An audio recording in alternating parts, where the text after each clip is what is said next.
Hey there, thank you for tuning into Duckbricks, and welcome to another episode of Bionicle Fanon Reviews, where I review all the fan-created, canonized Bionicle models. These are not official LEGO sets, but instead have been officially inducted into the Bionicle G1 storyline, either via LEGO contests like the 05 Dark Hunter and Rahi contest, or via the more ongoing TTV canonization contest overseen by Greg Farsky himself, the herald of the G1 storyline. Today's model is a bit of an interesting case. Much like one of the other models that we've already reviewed, the Kirikori Nui, this is the Ranama. The Ranama was not created by an external fan. Instead, this was actually made by official LEGO designers. However, it is not a set, nor is it a combo model. It was just an inspirational model for the LEGO Club magazine all the way back in 2001 to promote the launch of Bionicle, which was eventually canonized as part of the G1 storyline. As such, it walks a fine line between being a canon model, but not actually have been a fan-created canon model, but a canon model nonetheless. And so, since it's not a combiner, nor is it an actual set, I figured it's fair game for this review series, not to mention that many of you have also asked me in the comments if I will be reviewing these. So the answer is yes. The Ranama, being a Rahi, doesn't have a super in-depth backstory or crazy character motivation. It's just a frog. It's literally just a venomous frog that lives on Mana Nui. And that's basically it. That's all we know about the backstory. It appeared in the story a few times, but mostly just by passing mention. Didn't really play a huge role, but really is just here to flesh out the world of Bionicle, which is something I do appreciate. But moving on from the story, let me describe the 4 key points in which I review these models. Number 1 is poseability, so can this hold its own weight? Are there any stability issues, or can it support the weight of its own limbs?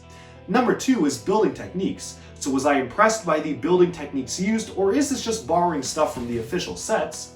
Number 3 is overall aesthetics, so am I happy with how this looks, or do I feel like it's missing stuff, and am I happy with the color blocking and color scheme of this model? And number 4 is believability in universe. So does this make sense as part of the Bionicle G1 universe, as both a Rahi and as a creature in general? Does it scale well next to Matoran and Toa, and so on? But so let's dive into this model and consider all of that and more as we review the Bionicle Rahi model, the Ranama. Alright, so here we have the Ranama. This was the LEGO Club inspiration building model for the Bionicle storyline just when it first launched. A very special case for a Rahi being canonized in the Bionicle universe. This is very clearly what it's supposed to be, a frog. You can clearly see that it has the standard arched legs or curved legs of a frog just waiting to spring outwards. You've even got the long tongue to catch its prey. It's been mentioned to eat Nui Rama, which I don't necessarily know if the scale works out there, but maybe baby Nui Rama at least it could trap within its jaws. And you've even got these smaller front legs with some sort of a flipper piece out on the front here to suggest it being able to swim as well. Of course, you have to have that Bionicle Rahi influence of having a mask somehow integrated onto the design, so there is a red Bakari on the back here, which is pretty nice to see because it definitely has that classic Bionicle Rahi feel. The big question is though, how good of a model actually is this? Well, aesthetically speaking, I think that this is actually pretty well done. It's very clearly supposed to be a frog. But let's just dive in a little bit deeper and start off with our first point here, which is poseability. So poseability-wise, you can probably already kind of see how this works. You can move around the front legs, move around the front hands, I guess, or flippers in the front here, and you can even rotate the head up and down, so he can be looking up, looking down, trying to catch prey like so, and you can even move the jaw up and down here while he's eating his prey. Unfortunately though, this black hose is not actually situated at all in the design. It literally just sits there loose. It just fits right in between the mouth, so just be careful as you kind of open up the mouth here. It's very easy for this to fall out if you're not too careful because of the way that it's attached. It's literally just sitting in there. But it's generally an okay compromise. They probably could have actually made it connect to all the way back here. I was actually trying to see, because they put a pin right here. The instructions don't tell you to do this, but you could just connect this back hose to the back Technic pin here. I don't know if the instructions are just old or maybe have an error that don't tell you to do it. At least when I was following the instructions, it did not tell me to attach the hose here, but if you attach it, you can see it generally works out pretty well that way as well, although it kind of forces the head to be moved in a certain position, so maybe that wasn't what they wanted, but at least here you can see that you can fully open the jaw and have the tongue stick out, almost like an action feature like this to open his mouth. So this is pretty nicely done, I will say. Bit of an illegal connection though to attach the yellow beams right here. You can see they're kind of going out of the Technic pin.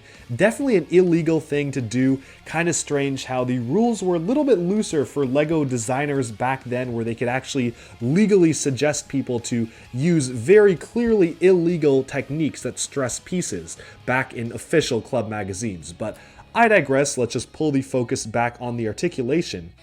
You can see back here that it definitely does replicate the bouncing legs of a frog, but it also comes with some complications in articulation because all of this is just mounted on one single Technic axle and pin combination. So it's pretty flimsy, doesn't have a lot of articulation, and added to the fact that this has a lot of flex in it, you can really just bend these any which way, and it can kind of awkwardly fall over. You can see right now, the leg doesn't really support the weight of the model unless you're really careful with it.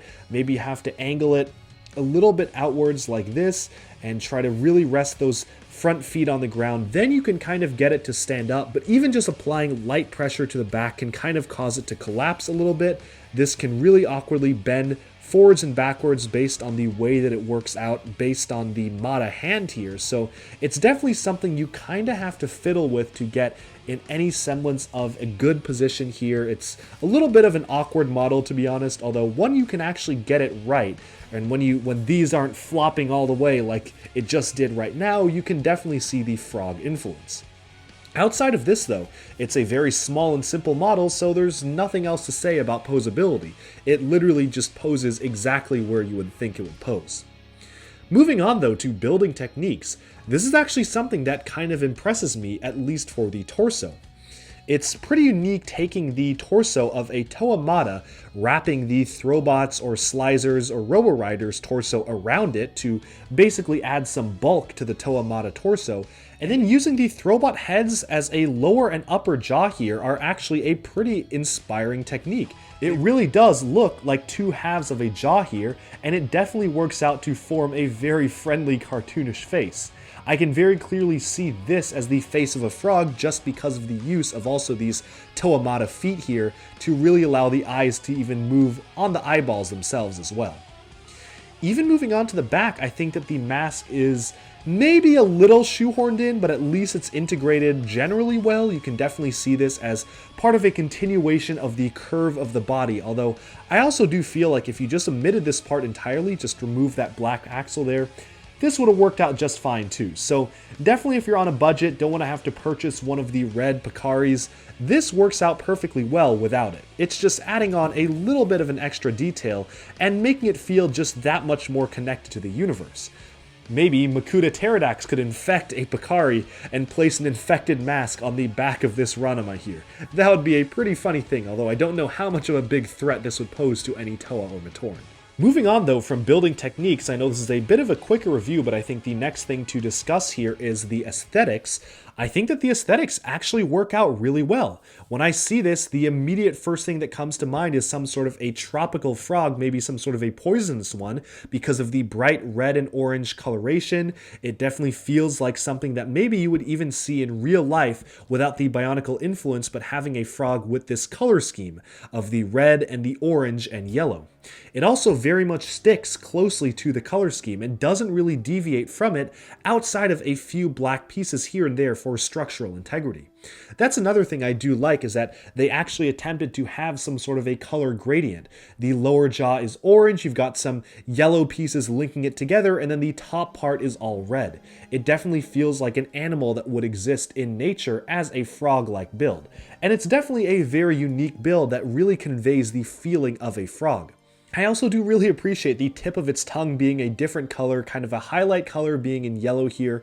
Really just makes it stand out and be accentuated compared to, say, many of the other Rahi. I know some of them do have tongues, but this one definitely feels like it is the tongue of a frog just darting out and grabbing its prey. So it's just one thing that I feel is really charming and nice about this model. It's just a very friendly looking frog-like Rahi overall. But then I think it's a pretty good time. I know this was a bit of a quicker review, but it's probably a good time to just move on to the last point now and compare this against some of the representative samples in the Bionicle universe. Namely, I will be bringing over some of the Rahi from 2001 just to see if the aesthetics compare well against those models. Let's go. Alright, I hope the Ranama is pleased because I've basically brought alongside a massive feast of animals for him to enjoy. From the very diminutive Fiku spider all the way up to the very large and pretty formidable Nui Kopen, there's a large buffet here. Now I know what you're thinking. Hold up, wait a minute, something ain't right. Why are there Matoran here alongside the feast for the Ranama? Oh, but I can assure you, something is right for the Ranama. You see, the Bionicle Wiki states that the Ranama is a voracious eater. It will attempt to devour anything that comes nearby, including Matoran. This is why it was a major pest on the island of Madanui in the region of Tawahi.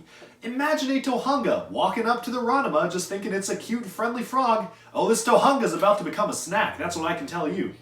Even on the island of Metru, the Ranama was basically a pest in the Ta Metru furnaces because it kept on lashing out and trying to eat anyone that came nearby and clogging up the pipes. So this is basically one of the pest Rahi. Now, bring the focus back onto this final point, which is comparison in universe. My big question is it realistic that this can eat basically any of these animals? Specifically, its main prey is the Nui Rama insect. You can see the Nui Rama here. Now, can this actually eat the Nui Rama? Maybe. I mean, they're about the same size, so it'd be pretty tough, but maybe if you treat this little stinger as some sort of a paralytic injector, you could shoot down the Nui Rama and then have it be paralyzed on the ground and then pounce. I can kind of see it, but it is still a little unbelievable. For something that its main trait is that it loves to eat everything around it, I probably would have imagined that it'd be a little bit bigger than this, but I can still see it. Definitely next to a Dohunga. I mean, it could definitely eat poor Jala right here. Next to a Matoran of Metru Nui, maybe, but it's pushing it a little bit in my eyes because this is one of the smaller Bionicle Rahi, and many of the animals here that are supposedly its prey are larger than it. Specifically, the Nui Rama here. Most definitely the combiner model Nui Kopen almost looks like this would be the prey. And even the Kirakori Nui and Metru Mantis are a little bit larger than the Ranama in terms of size. So believability in universe, a little bit mixed to me, at least due to the backstory that it's been given. I'm going to give this one a 7 out of 10. It definitely fits in well. It looks like a Bionicle Rahi, and obviously it was designed by the LEGO designers, so it kind of has the edge over some of the other ones. It incorporates a Kanohi on its back, so that definitely makes it feel like one of the 2001 Rahi, with the Kirakori Nui here, the eyes on the animals of the insects here. But then the size just feels a little unbelievable to me that it's this voracious eater that will eat anything, kind of a big threat to the Matoran. And definitely if it's preying on something that's about the same size as it, either the Nui Rama is really bad at its job or this has some extra special surprises we don't know about. But moving away from believability in universe, let me set aside the copious and probably unnecessarily high amount of examples that I've brought over.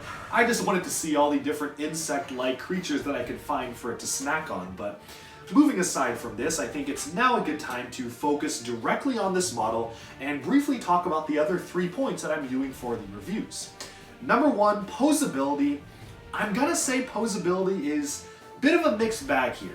I was very happy that you can move the head up and down, really nice how you can open and close the jaw and even angle the tongue, and it generally is pretty good for the front legs.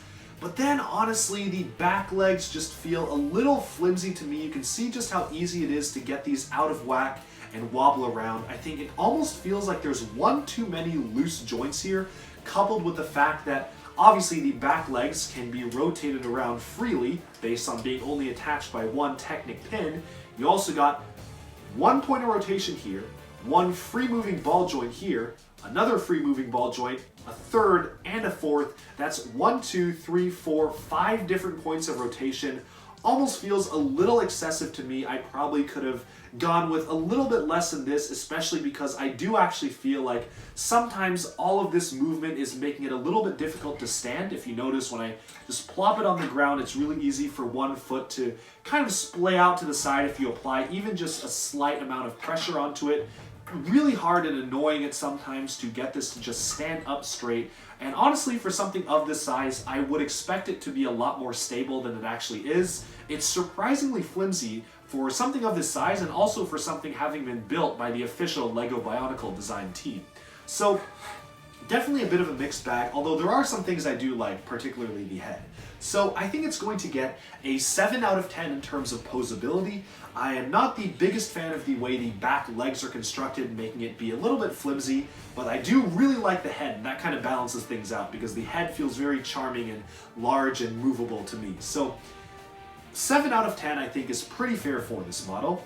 And then moving on to building techniques. That is one thing I actually do mention I appreciate. I like the usage of the Throwbot heads here in red and orange to give a bit of a color gradient, gives it a bit of a unique look and feel. You've got the different pieces of the Throwbot torsos and the Mata torso being used pretty well, and it's a very unique way too. You typically wouldn't see a Mata torso being used for the bottom of a frog, for example. So it's one thing I really do like about this model. But then there are some awkward stuff like the back legs. I feel like, I don't know why you would mount it like this and instead not find a different way to mount it such that the legs don't just wobble around aimlessly. So I think it's, again, a bit of a mixed bag, but I'm generally a little bit more positive because I actually was impressed by some of the building techniques used here and at how well it actually looks like a frog when all is said and done. So building techniques, I'm going to give it an 8 out of 10. I'm actually pretty positive on this model. I really do like the way it looks build-wise, and there's just a few things that feel a little bit off to me. And finally, the last point is general aesthetics. I'm actually going to give this one a 9 out of 10. I'm very happy with the way that this looks. It really does look like a frog come to life in the Bionicle universe. I immediately made the connection when I saw this. I was like, okay, this is clearly supposed to be a frog. So that's one thing that I really do like, is just how well they were able to approximate the shape of a real-world animal using these very abstract pieces. The only thing stopping it from being a 10 out of 10, just in my opinion, is the fact that, again, the back legs just feel a little bit too jointed to me, kind of doesn't feel too right.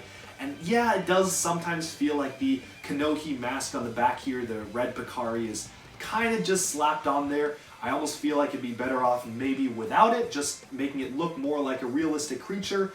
This just feels like a very awkward detail that draws attention to it as saying, hey, look, it's a Bionicle mask, but not necessarily placed in the right way. I've seen better usages of the mask that fit more seamlessly into the creature itself. So that's the only minor thing, but it's not too bad, so that's why it's a 9 out of 10. But with that, we have about summed up our review of the Ranama. Let me know down in the comments below, what do you think of this funny looking creature? If you've built it, do you agree with my points or disagree? And as usual, let me know down in the comments below, what do you want to see reviewed next on Bionicle Fanon Reviews? Stay tuned to Duck Breaks for even more LEGO and Bionicle news, reviews, discussion, and analyses coming your way very soon. And as usual, stay tuned, unless otherwise stated, to a new episode of Bionicle Fanon Reviews, coming every single Monday. Thanks all for tuning in, and bye-bye for now.